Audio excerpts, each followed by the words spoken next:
Тоҷикистон барои маҳбусони якумрӣ дар ҳудуди ноҳияи Рӯдакӣ наздикии шаҳри Душанбе зиндони алоҳида хоҳад сохт. Мақомоти Тоҷикистон дар аввали моҳи май дар гузорише ба Кумитаи ҳуқуқи башари Созмони Милали Муттаҳид гуфтанд ҳукумат барои сохтмони зиндон замин ҷудо кард. Илҳом Маҳмудзода муовини сардори сайраёсати иҷрои ҷазои ҷиноятии вазорати адлия ҳафтаи гузашта дар нишасти Кумитаи ҳуқуқи башари Созмони Милал дар Женева гуфт феълан нақша ва харҷи бунёди маҳбас дар баррасии идораҳои дахлдор қарор дорад. Тоҷикистон соли 2004 ба ҳукми қатл моратория ё таҳрим эълон кард ва онро баъдан ба ҳабси якумрӣ вазъ намуд. Аз он сол то ба ҳол додгоҳҳои Тоҷикистон барои ҷинояткорон ҳукми қатл содир намекунанд ва дар ин муддат ҳеҷ кас эъдом нашудааст.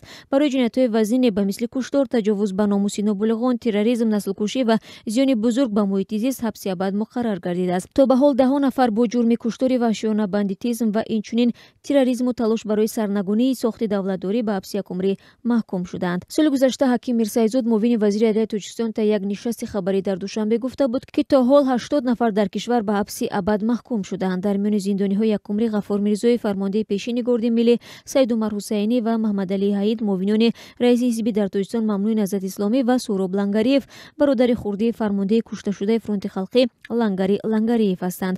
Азбаски Тоҷикистон барои маҳбусони якумрӣ зиндони махсус надорад, онҳо дар ҳоли ҳозир дар боздоштгоҳҳо ва ё дар зиндонҳои низомаш махсус нигаҳдорӣ мешаванд.